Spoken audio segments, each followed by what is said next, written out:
Hello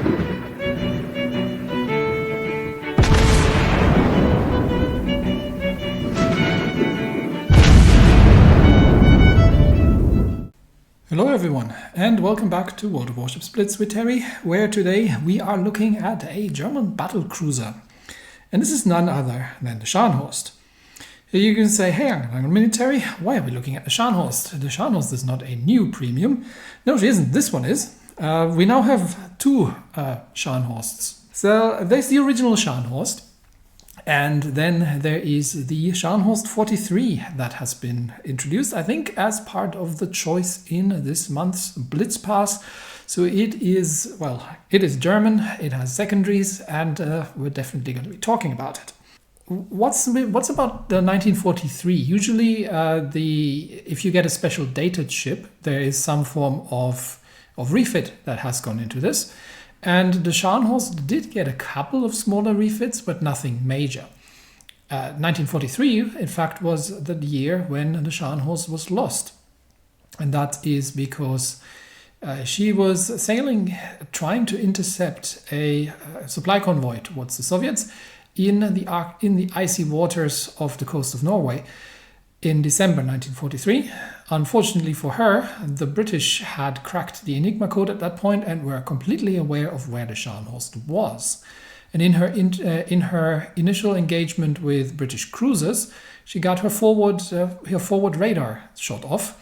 And at that point, the British fire control radar was better than what the Germans had to offer. So Scharnhorst left the destroyers behind and tried to use her superior speed to make her way out of there. But unfortunately, at that point, again, the British knew where she was. They knew where she was heading. And they had the Duke of York sailing around in the area. So in a gun duel with said battleship, the Scharnhorst very much came second place and suffered several severe hits that took out her turrets, as well as slowed her down significantly from one hit that went into the propulsion system. She was then finished off with torpedoes, and interestingly enough, it took almost 60 years for somebody to actually find the Scharnhorst. And that is due to the fact that the reporting of the British on the positions was actually incorrect. The way they managed to eventually find her was by building a computer model of the battle and figuring out where the Scharnhorst would have been. And after the wreck was discovered, they also realized that effectively her forward magazines had been blown up, probably from one of the torpedo hits. And that has led to her sinking rapidly and going down with almost all hands.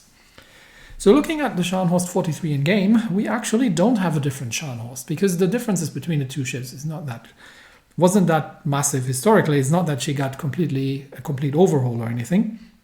So let's compare her relatively quickly to the Scharnhorst, as she was introduced as the German battlecruisers before the German battlecruiser tech tree even existed. So this was a relatively old battlecruiser, and I liked the Scharnhorst.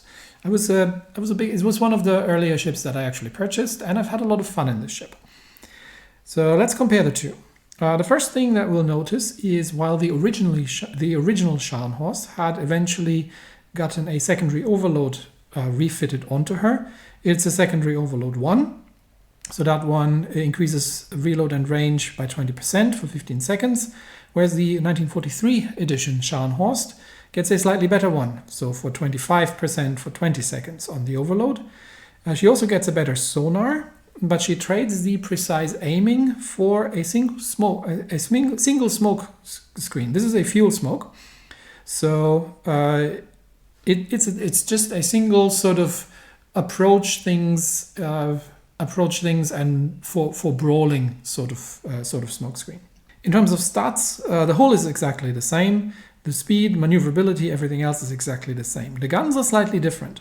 So we are trading a small amount of range for a 1 second faster base reload and 2 degrees better turret traverse. The secondaries are completely identical. The torpedoes first. The torpedoes are completely identical except for the fact that the Scharnhorst, while having slightly better main guns, has to pay for this with a 20-second longer reload on the torpedoes. And the AA is completely the same, and the 1943 Scharnhorst also is slightly more concealable. So we sort of have gotten a bit of a refresh, but the much more interesting question is, how does the Scharnhorst 43 compare to the Prinz Heinrich? Because the Prinz Heinrich is now in the game, and that is a free tech tree ship. So how much have the Scharnhorsts been power crept by this? Well, if we're taking a look, the Prinz Heinrich has the same secondary overload as the Scharnhorst 43, but obviously does not get the single fuel smoke. The Prinz Heinrich gets about the same hit points, is even a little bit weaker on the armor, and is not quite as fast as the Scharnhorst, but the Prinz Heinrich does get 380mm guns instead of the Scharnhorst's 283s. The Scharnhorsts were supposed to get the 380s eventually. That is what we have in the original battleship line with the Gneisenau, with only 6 380mm, whereas the Prinz Heinrich, which is a made-up battlecruiser, gets 8 of them. And yes, these are obviously significantly better than the 283s, which are sort of just really large cruiser caliber at this point. We have pretty much the same secondaries on the Prinz Heinrich, with the difference that the Prinz Heinrich is capable of firing high explosive on the 150s, which if you are, for example, if you're fighting bots quite a bit, is not actually a bad choice because bots don't damacon. Or if you are if you're facing a ship that has just damage controlled and you want to set additional fires. The Prinz Heinrich also gets noticeably better auto secondaries with the 105s. Yeah, although she does get one twin set less. And the torpedoes on the Prinz Heinrich, unlike the Scharnhorst's traditional German 5.4 kilometer cruiser / battleship or battlecruiser torpedoes, she gets the 8.7 kilometer sea mines, which do more damage and obviously have a significantly better range, but are very, very slow. The AA on the Prinz Heinrich is not great, but then again, neither is the AA on the Scharnhorst. Neither of these ships are going to be able to defend themselves against aircraft on their own, and the Prinz Heinrich has the better concealment. So I would argue at this point that the Prinz Heinrich has power crept the Scharnhorst as the German battlecruiser of choice at tier 7. That would be my verdict. I would say if you're sailing, if you know what you're doing and you're sailing a Prinz Heinrich, you can take on a Scharnhorst or a Scharnhorst 43 and come out on top of that. Now, is the Scharnhorst 43 any better than the original Scharnhorst? And is it still worth getting that in tier 7? Let's take a look at what we get with the ship. Unfortunately, the Scharnhorst does not get, and this is the same with the original one, does not get an elite bonus that allows you to boost the secondaries, because honestly the improved main armor belt here is not really worth it. It's still better than the useless torpedo defense system, but I would much have preferred a secondary range buff on the elite bonus, but alas, it is not to be. The camouflage, you may have noticed I am sailing with the alternate camo. Well, first of all, because it doesn't look completely stupid. A lot of the German ones actually look reasonably decent. And it gives us a secondary range and secondary dispersion, as well as main battery dispersion. Whereas the historical one is more the traditional one of main battery range and torpedo range. The historical one is not bad, but honestly getting secondary range and dispersion, as well as main battery shell dispersion is a nice addition here. The main battery on the Scharnhorst 43 is hilariously inaccurate because you don't have access to the precise aiming skill anymore. And as such, trying to hit anything at long range is a bit of a dice throw. I have actually played the ship with a maxed out setting, so we are sailing with premium consumables. You normally on these ships want to get the secondary battery mod 2 module for these ships. That is specific to German ships, and this gives you again a boost on the secondaries. And yes, this is a battle cruiser, so we're sailing with a concealment modification in order to not be shot at the very beginning of the battle, because we are in tier 7, which means we do get occasionally into tier 8 battles. And also tier 6 is not quite as seal clubbery as it used to be. So These tiers have gotten a little more tricky. I've got Franz von Hipper here for obvious reasons, because he brings a couple of very important skills for a secondary build. He's got the Armament Repair Expert Plus, which, given that your secondaries are quite squishy and get shot off a fair bit, is a good option to not having to use a damage control to get them back online. It does cost you the extra sonar, but he makes up for it with the recon skill and, more importantly, the Sixth Sense skill, which gives you an indication of how many people are targeting you. Now, we obviously were not going to be using the Marksman Plus skill, but the Close Quarters Combat Expert Plus is very welcome for 20% dispersion on the secondaries. And the APCS Plus is also nice, given that the Scharnhorst is relatively undergunned, and she does struggle to do significant amounts of damage with the 283s against battleships, because that's what the Scharnhorst was never designed to. They were never meant to be fighting other battleships. They were meant to be raiders. They're surface raiders. So they were meant to outgun heavy cruisers if it came to that, and she did, but battleships not so much. So, with all that set up, the question is, is it worth having the Scharnhorst 43 out of the Blitz Pass? Because you get a choice there. And how does she compare to something like the Prinz Heinrich? So let's see the Scharnhorst 43 in action and come to a conclusion. The first round being domination on Sleeping Giant, we are top tier, fighting Colorado, Lyon, Nagato, another Colorado, a Flint, a Nürnberg, and a Fubuki. The Scharnhorst is, just like other battlecruisers, something that excels when you play her at secondary range, but not something that can actually tank very well. It's not a particularly sturdy ship, so you do have to manage your hit points quite a bit. The first things I generally do is I switch the torpedoes to a narrow spread. On the Prinz Heinrich, I would be switching the secondaries to armor piercing, because the armor piercing on the 150s is just significantly better than the high explosive. But on the Scharnhorst, you don't get that option. You only get the armor piercing. So I am going to refer to this as the Scharnhorst without the 43 classifier, because I'm not going to be saying that every single time. So when I'm talking about the Scharnhorst here, I'm talking obviously about the ship I'm currently sailing, which is the Scharnhorst 43. I do have a Tokachi here that appears to be going for the Cap, which is much appreciated. I'm not too familiar with this map, but there are plenty of islands there. Only one destroyer, however. One advantage that you have with ships like the Scharnhorst or battlecruisers in general is that they are relatively multi-role. So they can take on an enemy battleship in a pinch, but ideally from close range. Now there is that Fubuki over there. So let's open up at the Nagato and then point out to the team that there's a Fubuki over there. And yeah, as you can see at long range, the Scharnhorst's main guns are pretty hopeless in A, hitting anything, and B, doing significant amounts of damage.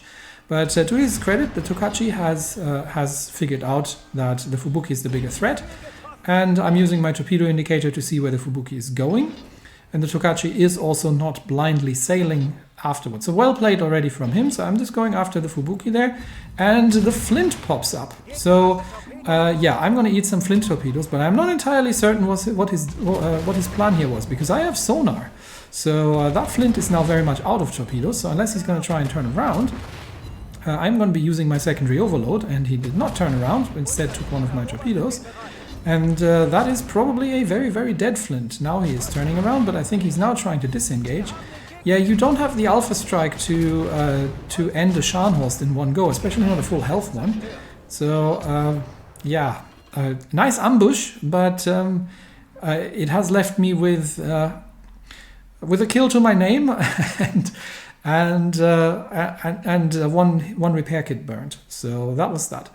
There was still the destroyer around, but it seems to have been taken care of. So our team is relatively heavily concentrated on this side now. We are controlling 2 of the capture circles. And one of our battleships is requesting support, but I have, due to that little ambush from the Flint, I am now relatively far away, so I have to get back into the game and engage in some long-range gunnery, which is not usually something the Scharnhorst particularly excels in. Yeah, as you can see, that is normally quite underwhelming when that happens. But I do have a Colorado and a Nagato both being defensive. However, we have lost the Ashitaka on our side. in a close-range brawl with the Lyon. I am not sure what that was all about, but that New Mexico is about to find out that one does not simply, because the Nagato and the Colorado both appear to be shooting at him. So we'll be helping out the Nagato there, against the Nagato there, and I'm going to try and draw some fire, not by necessarily broadsiding, but that New Mexico, let's see if we can save him, because while we are kill ahead, and I'm just gonna drag a fuel smoke in front of him. That should conceal the New Mexico temporarily, if he from incoming fire, and hopefully that buys him enough time that he can make it either to a heel or out of there. A couple more shots out at the Nagato. Shores has taken out the enemy Colorado, and New Mexico up here may have made it out of there, but we've lost the Shores to the Lyon. So it's 4 against 3. They're holding a cup circle, but I've got the Nagato at this point, or rather the friendly Colorado has him. So that leaves the Tokachi here, and the enemy team has taken the second capture circle, but they're 2 kills down, and they will probably have to. They're probably not going to win by points. However, that was, I think, a full health Lyon over there, or almost full health Lyon. So that thing definitely needs to die, and that's why I'm already sailing around the corner here. The Scharnhorst is fast and can get to where it needs to be relatively quickly. Obviously, I'm not getting the torpedoes on target because 5.4 kilometer range. With the secondaries, you do have to sort of, and French ships are normally quite fast, so I'm trying to aim for the stern here. But you kind of still have to aim like in the center of the ship. There comes the incoming fire from the Lyon. That hurt. That could have been worse. And auto secondaries are now opening up. I would probably have been firing high explosive here, but if I was in a Prinz Heinrich, and I would definitely have caught him with the torpedoes. But now only that Colorado over there is remaining, which means we can get some capture points and just farm a little bit more damage here. So generally speaking, it is a versatile ship. It can take on enemy battleships, although with the main guns you are not going to do an awful lot. However, the secondaries are doing about as much damage as the main guns are, and with the secondary overload, unfortunately I don't have any more of these. And the Colorado has shot off, I think, my port torpedo tubes, which is very unfortunate. So again, 150 millimeter for the stern, for trying to get full penetrations here. Colorado is a bit slow, so we'll aim a little bit further to the rear. And if you're getting shot at, your health goes down very, very quickly, as you can see. But we finished off the Colorado, and that is the game. So this is sort of what I would expect from a normal Scharnhorst as well. The benefit that the normal Scharnhorst has is that she can be a little bit more precise at long range with the precise aiming skill. And when you're not fighting within secondary gun battery range because you have to manage your hit points or something, you're a bit more effective. But in return, you get the better secondary overload here. So here we are on a second domination battle on the Okinawa map in this case, fighting another Scharnhorst 43, a Prinz Heinrich, a Gneisenau, a Nagato, a Wichita, which is the only tier 8 on the enemy team, with the Tallinn on our team being the tier 8, and 2 destroyers, the Minsk and the Luca Tarigo. If you are in a destroyer, always be careful with German battlecruisers or German battleships themselves as well, because they have sonar, which means they normally see your torpedoes coming, and while their main guns are not necessarily your worst problem, the 150mm secondaries generally are. The Scharnhorst has 283mm main guns, which with armor piercing, especially at mid-range, can actually get a fair amount of full penetrations against destroyers. So if you're fighting destroyers not at point-blank range, I would actually argue that using the armor piercing is the better way to go, even against destroyers, because of the relatively low caliber. Now Mayan is going for C-Cup, so I am supporting that push there with the friendly cruiser next to me. And the rest of the team is taking on the other capture circles. It'd be nice if we could decide on one side, but There's the Luca Tarigo. Okay, so main gun's out, slightly out of secondary range. I could use a secondary overload, and unfortunately that was an over-penetration. So let's get secondary overload up, see if we can get some shots in there. But there comes the enemy Prinz Heinrich. So I am already running the sonar, and there also comes the Nagato. So trying to get the range on the Luca. These things are quick. With APCS Plus, at this range you may actually end up having to use the high explosive after all, because that was getting a little close, and at longer ranges you're not really going to be hitting them. But here you see the problem that you have in something like the Scharnhorst, because if you're being shot at by larger guns like the Nagatos and the Prinz Heinrich's guns, you are losing hit points very, very quickly. Now there is the Luca Tarigo, and my sonar is on cooldown, so I'm going to use my own smoke screen here, which is a fuel smoke, which I can take with me. And yes, I have the armor piercing loaded, but that's fine. We'll just use the torpedoes and the secondaries at this point. There he comes. He will drop torpedoes on me, presumably. There come the torpedoes, but he is now very dead. And I'm going to turn into the torpedoes as much as I can. I've still taken a lot because the Mayhem has been sitting in his own smoke screen. Much appreciated smoke screen. Unfortunately, I had to be busy dodging Luca torpedoes, so I have not been particularly effective in doing that. Anyway, the Nagato has now run out of friends because the Prinz Heinrich is behind an island, which makes him, at least in our case, mostly combat ineffective, which means the Nagato over there can't push because I have a Mayhem. But I am also running very much out of hit points. So while we're unloading at the Nagato, he is outside my torpedo range, and I've just used my torpedoes against the destroyer. Yeah, destroyers, if you see a German Battlecruiser, they tend to have torpedoes on them. And now we are engaging in unfavorable long-range gunnery with the Nagato, which doesn't do an awful lot, and the Nagato does a lot in return. Keeping an eye on the Prinz Heinrich over there. While the destroyer, I was kind of hoping he would go for the Nagato, honestly. But yeah, our cruiser might need a bit of assistance with the Prinz Heinrich. And I'm on 12,000 hit points. That is not a great amount. So we're going defensive against the Nagato over there. And we'll try to help out against the enemy Prinz Heinrich. So our Tallinn actually has a reasonable chance. And did I just see an Ashitaka take out a Gneisenau with secondaries? Yep. Now, Prinz Heinrich does not have a great amount of armor, so the 283s are quite effective against him. But Tallinn is only a cruiser, so he will have to start kiting and maybe stop using the armor piercing and instead try to set a couple of fires. He has run out of map, however, so I'm going to try and sail around and intercept the Prinz Heinrich and see if I can help out and maybe save our Tallinn here. Ashitaka has gone down to the Wichita. That means the Mayhem has taken out the Nagato, and we're again 1 kill ahead. Prinz Heinrich has taken a couple of torpedoes from the Tallinn, and yeah, Tallinn is now firing high explosive at him. And yes, I actually would have been better. I'm trying to hit the bow section, but the Prinz Heinrich is actually a little faster than that. And I do have to be careful here because the Prinz Heinrich has torpedoes. So I'm kind of watching where his guns are firing, but he is focusing. That's only the auto secondaries firing at me. He is focusing on the Tallinn, and while he has taken out the Tallinn with his secondaries, I have managed to take down the Prinz Heinrich as well.